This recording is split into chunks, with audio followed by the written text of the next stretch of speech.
హైదరాబాద్లోని ఇందిరా పార్క్ వద్ద యూత్ కాంగ్రెస్ ఆధ్వర్యంలో మహాధర్నా నిర్వహించారు. ఈ సందర్భంగా అమెరికాతో వాణిజ్య ఒప్పందాల పేరుతో తీసుకొస్తున్న చట్టాలను వెంటనే వెనక్కి తీసుకోవాలని డిమాండ్ చేశారు. ఈ ధర్నాలో కేంద్ర ప్రభుత్వంపై టీపీసీసీ చీఫ్ తీవ్ర విమర్శలు చేశారు.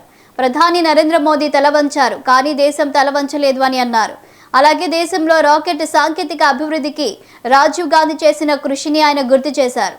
ప్రస్తుతం కేంద్ర ప్రభుత్వం దేశాన్ని అమెరికాకు తాకట్టు పెట్టేలా విధానాలు అమలు చేస్తుందని మహేష్ కుమార్ ఆరోపించారు. దక్షిణాది రాష్ట్రాలకు అన్యాయం జరగకుండా రాహుల్ గాంధీ మరియు మల్లికార్జున ఖర్గే తీసుకున్న నిర్ణయాల వల్ల న్యాయం జరిగిందని పేర్కొన్నారు.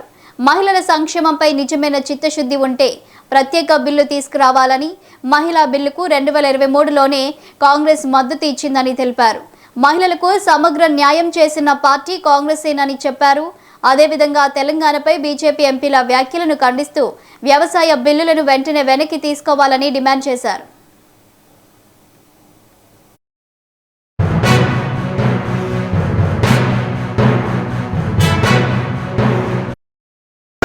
మన వ్యవసాయం దెబ్బతినే ప్రమాదం ఉంది. కష్టపడి పనిచేసే వ్యవసాయదారుడికి ఉరేసుకునే పరిస్థితి వస్తూ ఉంది మిత్రులారా.